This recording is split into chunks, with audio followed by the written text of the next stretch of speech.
Hello বন্ধুরা, doctor আশা আজকে একটা স্পেশাল গাছের ব্যাপার নিয়ে এসেছি, তার মেনটেনেন্স।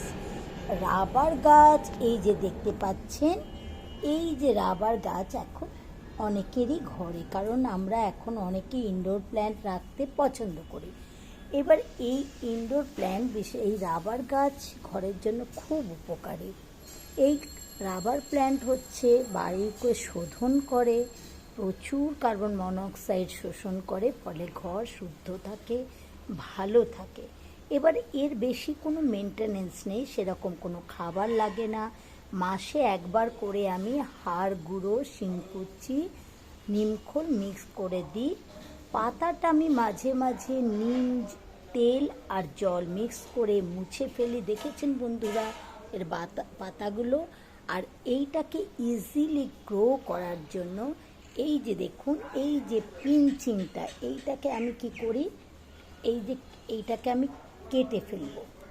এই যে এটাকে কেটে ফেললাম, দেখেছেন, দিয়ে আমি ওই জায়গাটায় এই যে রান্নার হলুদ, এই যে আমাদের হলুদ, কারণ ফাঙ্গিসাইড সবসময় হাতের কাছে থাকে না, ওইটাকে আমি ওইখানটায় লাগিয়ে দেবো, যাতে কোনো রকম ফাঙ্গাস ইনফেকশন না হয়, ওইটা করে। আর যেটা হচ্ছে মাটি খুব ইম্পর্টেন্ট জিনিস, সেটা হচ্ছে মিনিমাম 70-80% ড্রাই হলে তবেই গাছে জল দেবেন, নচেত জল দেবেন না। আর গাছটিকে এমন জায়গায় রাখবেন যাতে পর্যাপ্ত আলো বাতাস পায়, মানে ডাইরেক্ট সানলাইটের কথা বলছি না, যদি পর্যাপ্ত আলো বাতাস পায় তাহলেই গাছটা খুব ভালো গ্রো করবে। এই পাতাগুলো এরকম মসৃণ সুন্দর হবে, দেখতে পাচ্ছেন। তাহলে এটাকে ফলো করবেন বন্ধুরা, কেমন?